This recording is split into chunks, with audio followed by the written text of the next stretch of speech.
everyone. Welcome back for another episode of The Bright Side of Life. You know me, I am your host, Melissa Bright. And as I said 2 weeks ago, that I am going to be doing some solo episodes this year because I am now a self worth coach and I want to sprinkle that into the episodes because our self worth lays our entire foundation for our lives and sets us up for either failure or success. So, I'm going to be doing these episodes basically, I think twice a month. That's what I've landed on. So today, before we get into today, if you're watching on YouTube, can you please just see the sunshine that is coming in?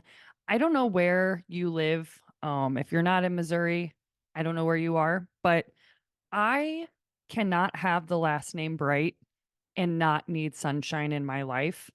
As we know, winter is usually kind of dull and cloudy and overcast, and that just really starts to get to you after a while. I don't know how people can live in Seattle or London.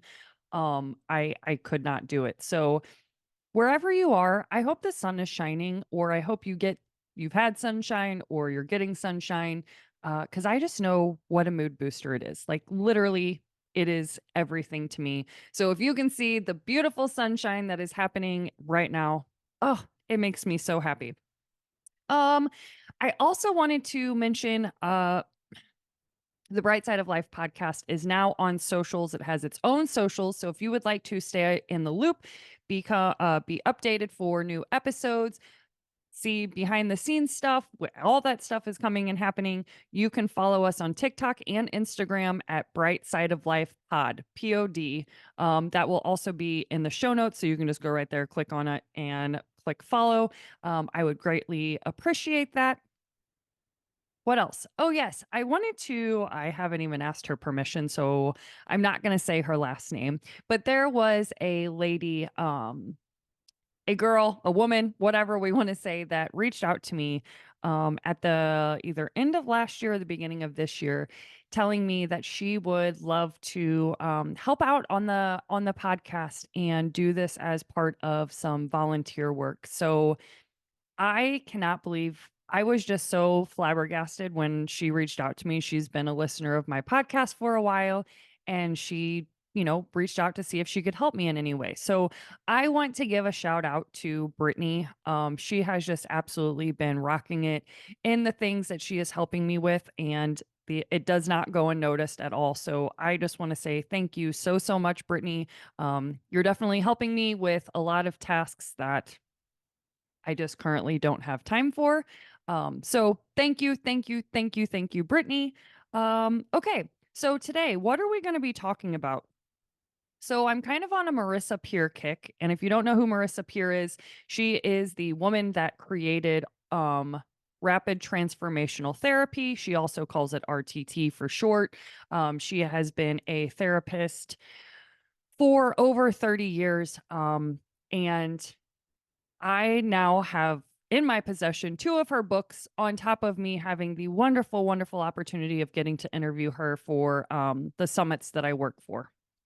So I have her book, Tell Yourself a Better Lie. If you can see on YouTube right here, I'm holding that one up.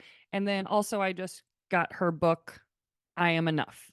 So amongst these two books, I learned a lot. I am a self worth coach and I am just learning tons and tons.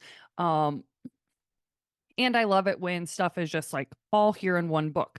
So, one of the things she does in both books is she breaks down the rules of our mind, basically, how our brain works in very simplistic forms. So, we can understand and we can use this to our advantage instead of having our brain work against us. Once I go through these rules, I really, really hope you can see how impactful that our thoughts and our mind is, and how it's affecting every second and every minute of your life. So if you want to grab a pen and a paper, I highly suggest that, unless, of course, you are driving or you're on the treadmill or something like that. Don't do that. Um, you can just listen to this. You can listen to this episode later. But grab a pen, and of course, I will always do a recap at the very end. And let's get started with rules of the mind. Now, these are things that I had already known, but I just love when they're like in a pretty package and a bow and a list all right here. And I'm like, oh my God, thank you, because I should get a poster for this. So, the very first rule of our mind is got to open this book up here. Your thoughts form a blueprint that your mind and body work to make a reality. So I'm going to kind of read a little bit and then I'm going to give an example if she doesn't give us examples already. So every thought you think causes a physical reaction in your body and an emotional response. So a thought you have, it creates an emotional feeling, happy, sad, angry, so on. So be aware of your thoughts and be ready to change them. Science has proven that our beliefs and outlook have an effect on our immune system and our ability to heal ourselves. Every clinical drug trial has to exclude the placebo effect because the belief or expectations that we will heal is sometimes even more powerful than the drug themselves. How insane is that? Your mind does not care and indeed does not know if what you tell it is true or false, useful or useless, beneficial or harmful. It acts on words as if they are the absolute truth. So you may as well tell your mind better things. You will find yourself with better results. I'm also a huge fan of the power of the subconscious mind, and this is exactly what she is talking about. As soon as you tell your subconscious mind something, it has to take it as truth. So you really have to be careful of what you say because it has to go on and act on that. Uh, it'll get a little bit more into it on the rules of minds here, so I'll just kind of stop there. Now, the second rule of the mind is the strongest force in humans is that we must act in a way that consistently matches our thinking, kind of like she was just saying. If you say, I'm so stressed, I know my skin is going to break out, or gosh, I'm running late, my irritable bowel is going to act up and make me even later, that is exactly what will happen. Your mind must get you to act in a way that matches your thinking. So you must be very careful of what you present to your mind. Why is this? Because it's going to present it back in your actions and external reality. Trust me. I mean, you can sit here and think back of stuff and you're like, oh my God, that is because I said that. You know, if you are heading out the door and you say, oh my God, there's going to be so much traffic today. Okay. Well, be prepared for traffic. And I'm not just saying, like, okay, you take the same route and you know that there is traffic. Try it on a time that you don't know. You're like headed out to the baseball game and you have no idea if there's actually traffic at this time of hour. But then you say that, and then that becomes a reality. This goes for anything. You say this, I'm going to have a bad day. You're going to have a bad day. It has to match. Your thoughts have to match. Okay. The third rule of the mind is the subconscious is not good at future pacing. Our subconscious functions better when it is working in the now, currently, present moment. So rather than saying I will find love, wealth, health, or success next year, you must say I'm becoming wealthy, I'm becoming lovable, I'm becoming successful or super healthy right now on this day in this moment. Saying that will mean your mind will begin to find opportunities and openings that match that reality. So I think she goes on to say in another rule of the mind of like not saying maybe, not saying then, not saying someday, currently. Even if you haven't truly done anything to lose weight or you haven't started that business plan yet, it doesn't matter. Who cares? Just say it. You plan on doing it, talk about it like it's in the reality. I am working on my business plan now and it is going great. I am applying for that LLC and it's going to be on its way to me. Okay. So speak in the present moment because that's what the subconscious mind knows. All right. Rule 4. Your mind responds to the pictures you form in your head and the words you say to yourself. This is pretty self explanatory, but this is a huge one. This is actually great news because you can change those words and pictures at any time. Ever notice the more you try to avoid thinking about something, the more it pops into your head? Don't think of chocolate is more or less saying to your brain, think of chocolate. Instead, create an alternative image that is evocative, compelling, and alluring and tell your brain to think of that. A delicious bowl of fruit with nuts and seeds sprinkled on top, full of seasonal and ripe fruits that will boost your immune system instead of artificial chocolate bar you'll inhale in 30 seconds. Fixate on that, and your mind will forget about the chocolate entirely. This can go, this goes for everything. So, if you are, I don't know, if you're wanting to become like a diver, I always think of this because divers, like, you watch the Olympics and you have these divers that are on this big high diving board and about to do like the most incredible trick ever. They had to have pictured that in their mind to see it already happening, but they could also picture in their mind doing a belly flop or landing the complete wrong way or not doing that twist right, and then it's going to become a reality. This can be for anything. When you think of your future and, oh my gosh, I want to go try that thing, if you picture yourself not obtaining that, or a date going wrong, or you not being able to lose any weight, it's going to carry out that thing. So give yourself better pictures, way better pictures, right? You do have a choice. Your thoughts aren't just like, you can start to control your thoughts is what I'm trying to say. It doesn't just have to be like, even though they are free flowing, you get to choose what thought that you attach onto. So make sure it's the right thoughts. Okay, moving on to number 5. By the way, if you're wanting to know how many rules of the mind there are 13. Number 5, the subconscious mind responds to words that are vivid, exciting, descriptive, and in present tense. So, when coming up with words and pictures, it's important to remember that your mind likes simplicity. The words and images you conjure for yourself should be direct, bold, affirmative, and in the present tense. Don't temper your statements with qualifying words like maybe, eventually, try, or someday. See, I said it's somewhere here. Don't speak in future or past tense. Don't be wishy washy or modest with the images you conjure. Be direct, precise, and prescriptive. This goes for anything. If you want to make a certain dollar amount, what is the dollar amount that you're going to make, that you're currently making? What is the person that you would like to attract in your life? Don't just say, oh, I want to attract a man or I want to attract a woman. A woman, get very, very descriptive. Like, what qualities do they have? What color eyes do they have? What color hair? How many kids? Like, you can get crazy, crazy, crazy descriptive. Um, I know sometimes this sounds woo. I promise you it's not. You can look back at your life and see things that you have said and it has happened. It might not happen exactly, but the brain does have to carry out those instructions. Like, maybe it's something even better, right? Um, I think Marissa Peer, even, I don't know if it was her or there was somebody else that literally manifested the person that she said she wanted, like all those qualities. Okay. This one is a super, super important one. Rule of the mind 6. The mind learns by repetition. This rule is so simple, it almost feels like it can't be true, but it is.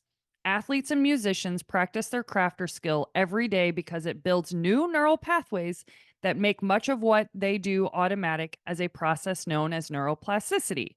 This is literally rewiring the brain. If you follow me on social media, you know how much I talk about rewiring the brain. Okay. The same goes for the more mundane thoughts and habits we create in our lives. If you tell yourself over and over, nothing works out, I can't do that, this will probably end in tears, your mind will learn to accept and even create that a reality. The rule is true for both good and bad thoughts. Just as you can unwittingly teach yourself negative habits through repetition, you can unlearn them and teach yourself positive ones through repetition.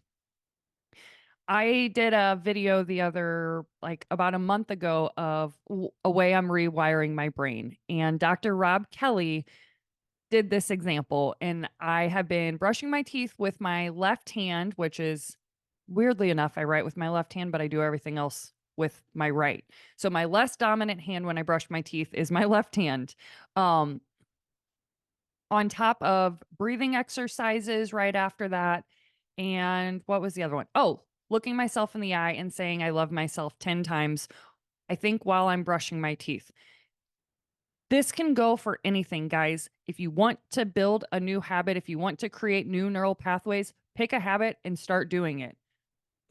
It doesn't have to be this it doesn't have to be this like I'm going to brush my teeth with my left hand. It can be meditation, it can be anything that you haven't done before, you just start doing. Repetition, repetition, repetition. I now brush my teeth with my left hand. I've been doing it for like 60 days and it's like almost automatic now that I grab my toothbrush with my left hand.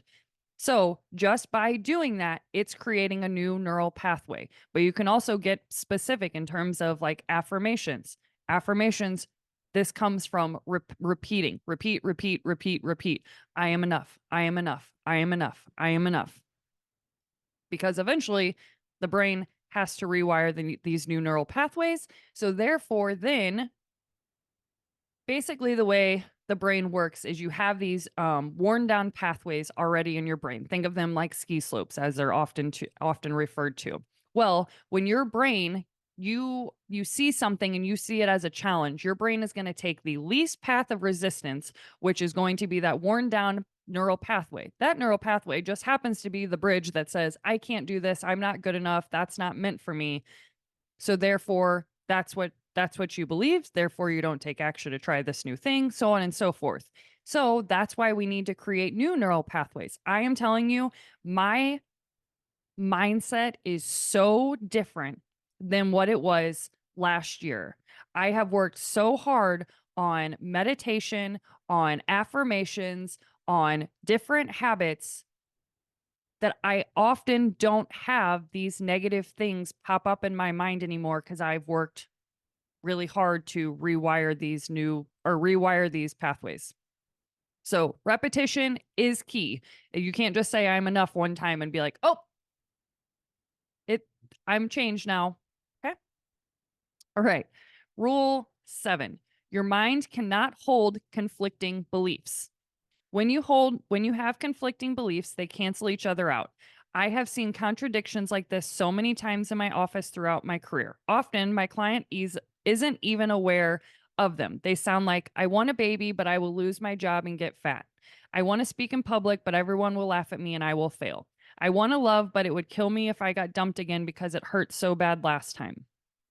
In these cases, our mind is confused and it can't pick a lane. However, when our mind is unidirectional, it becomes like a powerful laser. You'll never meet a vegan who loves bacon. They'll think it's disgusting. Their mind is clear. They're not fighting to refuse meat. When we present the mind with conflicting beliefs, we unravel and unpick these beliefs until they cancel each other out, meaning we don't get any outcome we want. We don't get the outcome we want. So I'm sure we do that a lot. We say a want that we want, and then we say exactly why that can't happen. And that's literally canceling it out. Therefore, it doesn't happen. Right? It's like, it's just like when you're confused, you can't pick whether you want the chocolate cake or you want the vanilla ice cream. And then you just get so confused and overwhelmed and you're like, oh, and you just don't choose anything, which of course dessert's a bad example because we're probably going to choose it. But you get what I'm saying. We get overwhelmed and therefore we don't take an action. Okay. Rule 8. Your mind's job is to move you towards pleasure and away from pain. I'm going to keep reading, but if I can reiterate anything, this is what our body is doing at any given moment. We do not want to be in pain and uncomfortable feelings at all. So we're always trying to seek pleasure, pleasure, pleasure, pleasure, pleasure. All right, let me read what she says. This rule is hugely responsible for keeping human beings alive. When you experience pain, your mind searches for the cause and says, never again. However, if you have an adverse experience, such as a miscarriage, an embarrassment while giving a speech at work, or shameful experience around food as your kid, your mind can easily attach pain to the wrong things. Things you actually do want, such as having a baby, public speaking, or eating a nourishing, healthy diet. It's important to make sure your mind isn't confusing pleasure and pain based on old or adverse experiences that are no longer relevant to you. You have to make the things you want pleasurable and the things you don't want painful. So this comes a lot. I teach my clients this a lot because there is something that they want, but to get there, they think it's going to be painful subconsciously. So if you have to go and put yourself out there, like for example, when I started my podcast, I had never talked into a microphone, I had never interviewed anybody, I'd never done anything like that. So all this uncomfortable feelings, this nervousness, am I going to look stupid? Am I going to sound stupid? What does my voice sound like? All this stuff came up. And like, who wants to experience that? That does not sound fun, right? Thankfully, I very, very badly wanted to do this. So I was able to override that.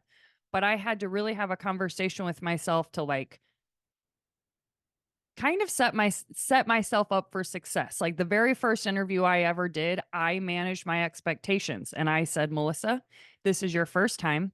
It's not going to be perfect. You might trip up over your words. You might ask the wrong question. There might be a silent moment, but that's okay. You were just learning." And from me doing that, it actually wound up being a wonderful interview because I didn't set myself up. Because if I would have, and I would have had these high expectations of you better be perfect, you better not trip over your words, there better not be any silent moments, that interview would have sucked. And I would have been like, that hurt, quote unquote, that hurt. I'm never doing that again. That was so uncomfortable. And I probably would have never have had another episode on my podcast ever again because that was so quote unquote painful.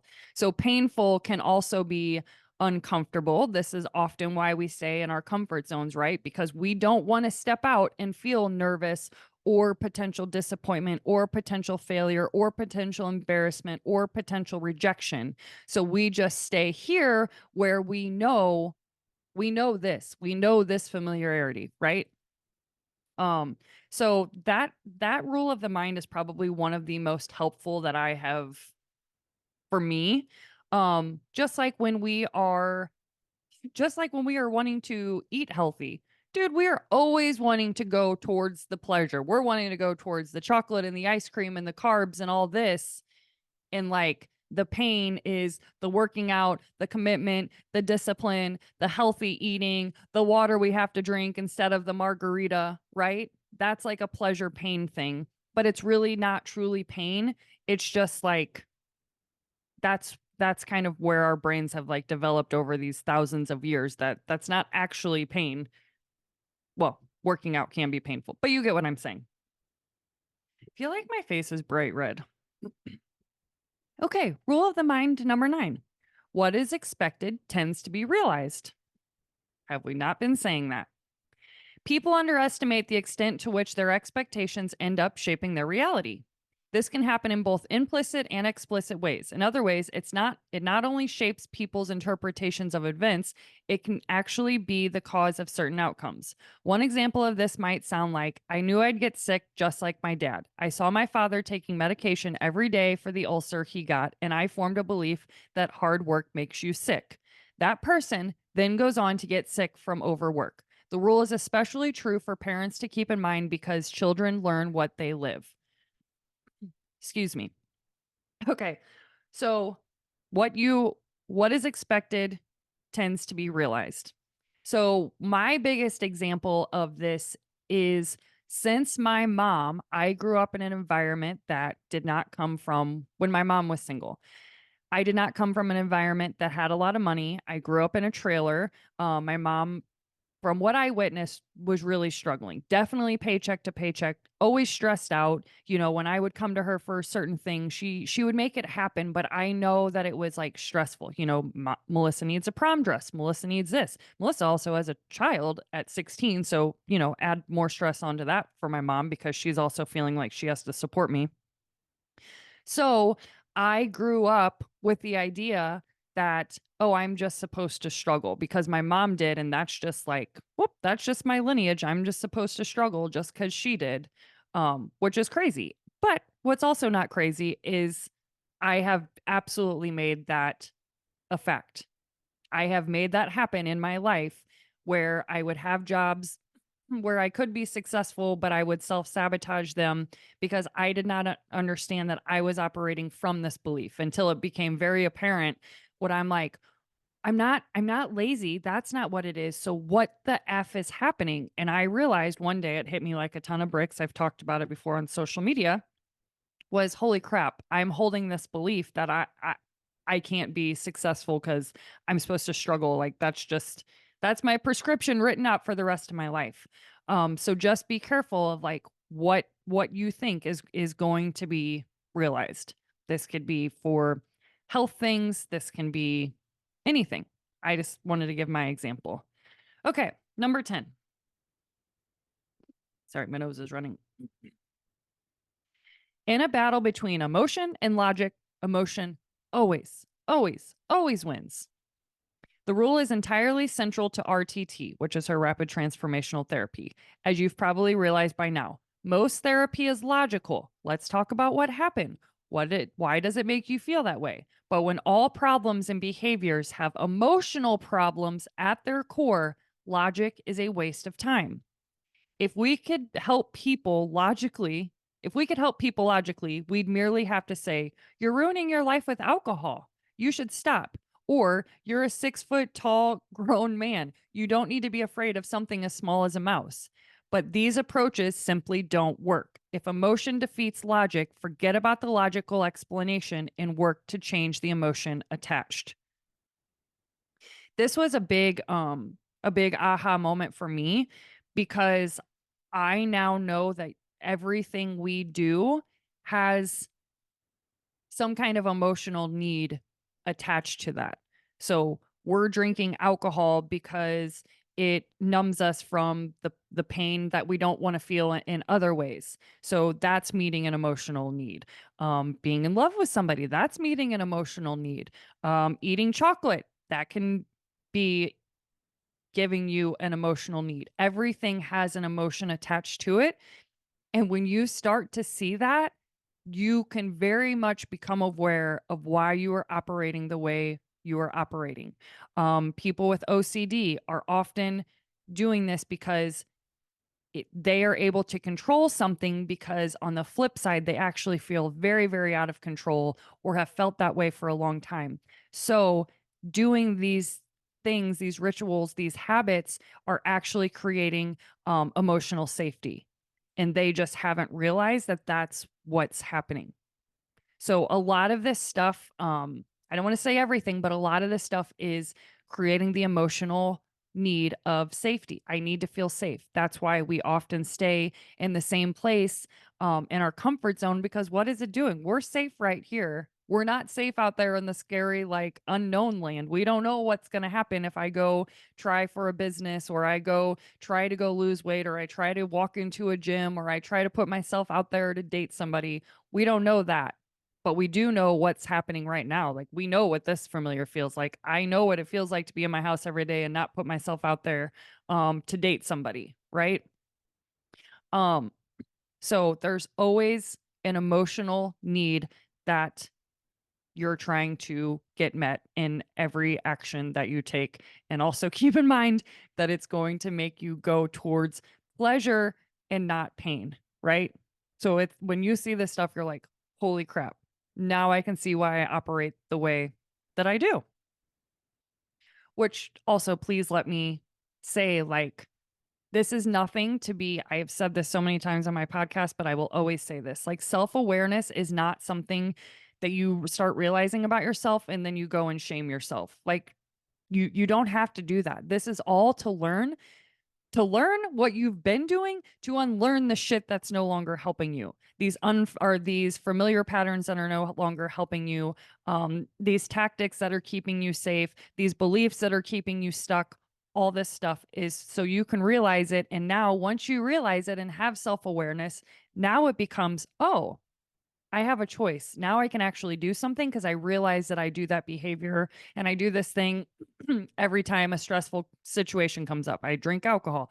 I eat a piece of chocolate. I go work out myself to death. Um, that's really weird. Sorry. My Zoom thing just did something. So You don't have to shame yourself once you become aware of why you're doing it. This is like great information because now you actually have a choice. You have a choice now. Like now you get to go do something. Now you get to choose, okay, well, we're not going to go do that anymore because that clearly has been keeping me stuck, so on and so forth. All right. Rule mind. Rule rules of the mind number 11. We're almost there, kids. Your mind does what it thinks you want it to do.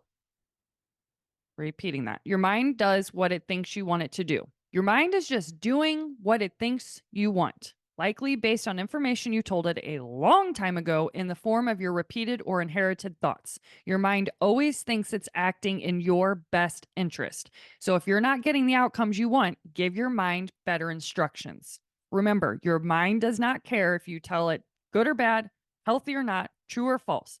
It doesn't care if you tell it you want to eat potato chips or apples, work on your sorry.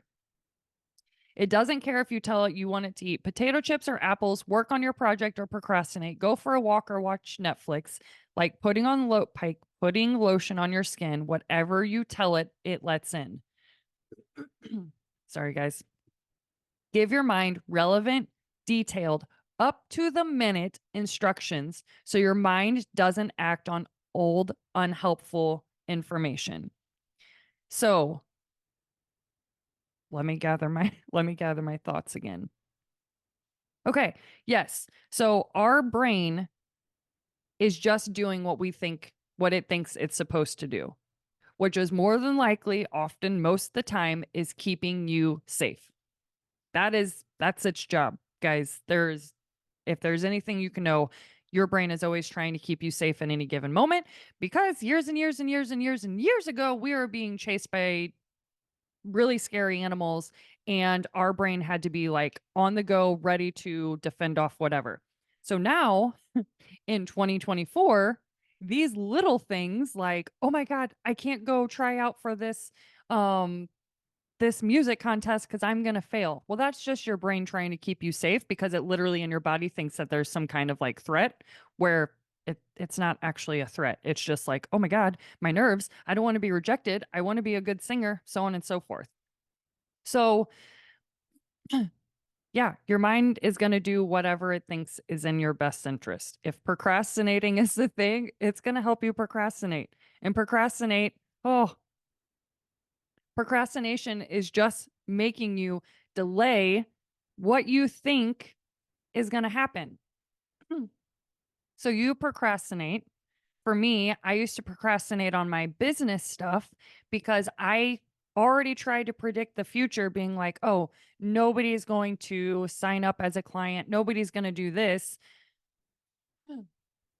So therefore, I don't even do said actions to like make a TikTok video or make a post or anything because I don't want to be disappointed after I go and do that post and I see that nobody has signed up or nobody reached out or nobody has contacted me because well, I'm trying to predict the future by the beliefs that I'm already holding, which don't you worry, you will absolutely make that reality come true.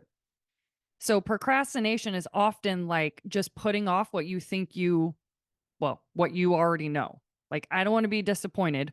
Or procrastination is also like, I don't want to go and do that work project. I don't want to go do this. Why are you procrastinating? Because you don't want to feel what that feeling is going to feel like when you go do it, whether it's nerves, whether it's like you have to use a lot of brain power, whether it's manual, you have to go fold a whole bunch of clothes. You're procrastinating because what you're doing now, which is sitting on the couch watching Netflix, or you're having a glass of wine, or you're just not doing shit and you don't want to use all that mental brain power, that's why you're procrastinating, right? So, procrastination and self sabotage. Ooh, don't get me started. All right. So that was rule 11. Your mind does what it thinks you want it to do. Let me take a drink of water because clearly I'm having some issues. Okay. 2 rules left. Rule 12. Your mind is hardwired to resist what is unfamiliar and to return what is familiar to what is familiar. One of the most damaging things we can tell ourselves or thinks One of the most damaging things we can tell ourselves or think is that's not available to me. Whether it's love, money, career success, or weight loss, we have to make the things we want familiar. Even if we didn't grow up with any of those things, we can tell our minds that the things we desire are deeply familiar to us and make the things we want to leave behind entirely unfamiliar. Our mind is wired to do the rest because it loves to stay with what's familiar. This is probably one of my other favorite things because it helps me see why I operate the way that I operate because I'm always going to a familiar feeling. And a lot of these familiar feelings are the feelings that you felt in childhood and you're just recreating them now into adulthood. Um let me think. Oh, my feeling like I struggle with money. I am not familiar with having copious amounts of money and not struggling. I saw my mom struggle paycheck to paycheck every week, month, whatever it was. So therefore, I don't know what it's like to not struggle. I have never experienced that with the caveat of whenever, of course, like I was with a partner or something, yes, but that still wasn't built in enough for me to become familiar with it. So I had to get familiar with, oh, I am deserving of money. Oh, I don't need to struggle. Like that's not written in the stars of what I'm supposed to do. So my podcast. Never had I ever done a podcast before. I had to make the unfamiliar familiar. Now I have talked into this microphone 80,000 million times and I like don't even see it's here half the time. Um, you can tell if you've been listening from day one to now that I am completely comfortable talking on this because now it's familiar and we can make anything we want familiar. I promise you. I give another example. I did a TikTok live the other day and discovery calls, you have to have them for like being a coach. And that can be something that's like really intimidating because you're like, oh my God, what if I say the wrong thing? What if they don't sign up? Oh my God, I have to say the price, so on and so forth. If I wanted to become a coach, I had to get uncomfortable and have those discovery calls. My very first one, I was super nervous. Now I've done dozens of them and I know exactly what to do, exactly what to say. I don't have any nerves about it at all. That was literally one of the biggest things holding me back from starting my coaching business. My coaching business, I knew that I knew enough to be able to help people because I have pulled my ass out of not feeling good enough and I wanted to help other people. But it was like, oh my God, what do I say on the discovery call? What do I do? What if I mess up? That was keeping me back. That was keeping me back from money and abundance. That was keeping me back from helping other people. Now I'm like, let me shout it from the rooftops that I can help you feel like you feel good enough. You just have to make it familiar. You have to go through the uncomfortable, quote unquote, painful emotions and not procrastinate and not put it off. And I promise you, eventually, you're going to get used to it. I promise. Another one, like I try to give examples. If you think that you're unlovable, maybe you have had not successful relationships in the past. You have to make being lovable the familiar. Maybe you didn't feel super loved by your parents. Maybe they were really, really busy parents and they weren't there to be able to put attention on you all the time. Maybe you had several siblings. You create the belief that I'm not lovable.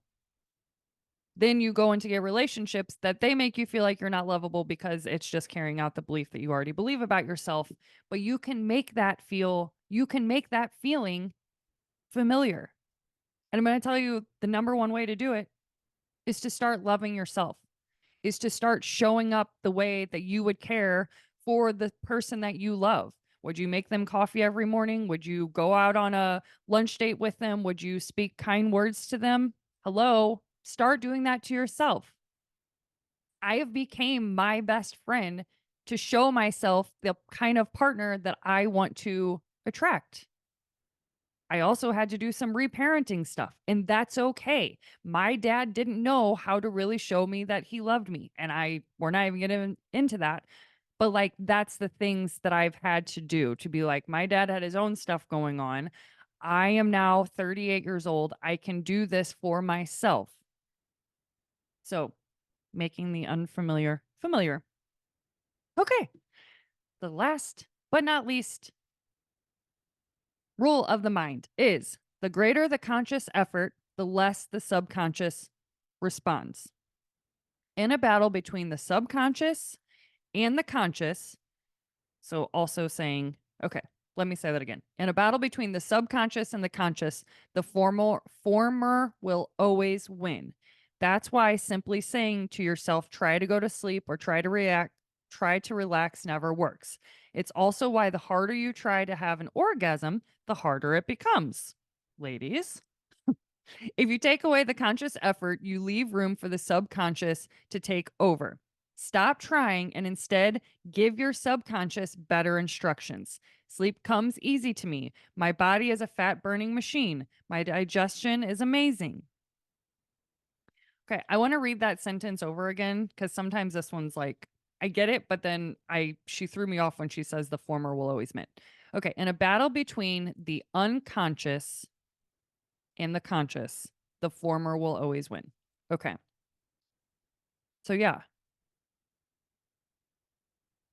those are things you can stop or those are the things that you can start saying to yourself. Sleep comes easy to me. My body is a fat burning machine. My digestion is amazing. It doesn't just have to be those things. It can be I am lovable. Love comes easy to me. Um Coping mechanisms come easy to me. Um Anything that you feel that you are saying a lot that's probably not helping you, find a way to say that. For me, overwhelm has always been a big thing for me. And I actually read in her other book that she had a client that she feels very overwhelmed. And she just always used to say, like, I can't cope, I can't cope, I can't cope. Where they now, Marissa made her start saying, like, I handle things. What did she say? Oh, I have amazing coping mechanisms. I have amazing coping mechanism. I have amazing coping skills. And like throughout that, her circumstances didn't change. She still had the kids that she had to attend to when she got from work. She still had the laundry. Like none of her circumstances changed. It was that her mind changed and it believed that these things were now she could cope with them better, right? And that's what we're getting at. We're not getting at, "Oh, let me get rid of all the things that are causing me um stress and pain," which I'm not saying don't not get rid of them, but I'm saying when we change our mindsets like that, these things can become easier to deal with. Like stress usually isn't a big thing for me anymore. Like I don't get super worked up over things because my brain now just knows that I can work through it and I can get to the other side, whatever that thing is, right? Okay. So I am going to repeat these really quickly. So if you were driving and you couldn't write them down and you can now, I'm going to repeat the rules of the mind. I'm not going to give examples, but we're just going to go through these really quick. Rule number one, your thoughts form a blueprint that your mind and body work to make a reality. Number two, the strongest force in humans is that we must act in a way that consistently matches our thinking. Three, the subconscious is not good at future pacing. Our subconscious functions better when it is working in the now, in the present moment. Four, your mind responds to the pictures you form in your head and the words you say to yourself. Five, the subconscious mind responds to the words that are vivid, exciting, descriptive, and in present time. Six, the mind learns by repetition.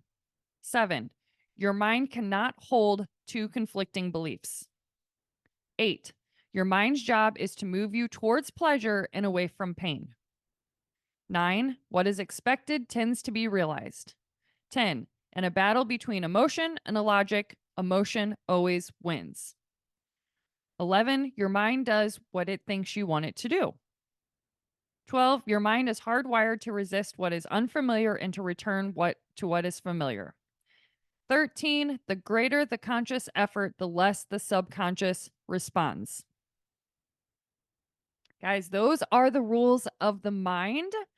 I would love to hear your thoughts. What one jumped out at you the most? What one was like a huge aha moment of like, "Oh my god, I get it now. Like that makes total sense."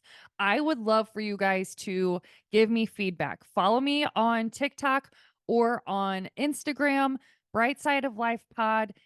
We are posting videos daily. So if you see one of those videos, comment on there and say one. They're like, oh my gosh, number 7, or what is familiar, we need to make unfamiliar. Whatever you had an aha moment for. My dog's about to bark. Hang on. Tren? Oh, maybe not.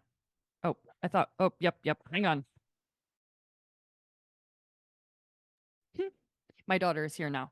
Um, so yeah, I want to hear ones that are like big ones to you. You heard me say which ones that are like big ones to me, but if we can just remember that our mind is always listening to what we are saying and it has to carry out what we are telling it to do, that it's going to make our words a reality. We have to come up with better thoughts so we can have better emotions to create different actions, so on and so forth. So, thank you guys for listening to this episode.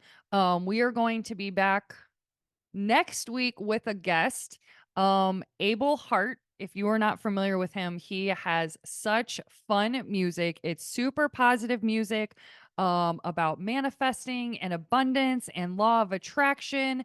And it's some of the like the most upbeat music. And if you see him, like he's just always dancing and having fun. And I love his energy. So I am so excited I get to talk to him. So stay tuned for that episode next week. Otherwise, I will catch you guys later. Bye.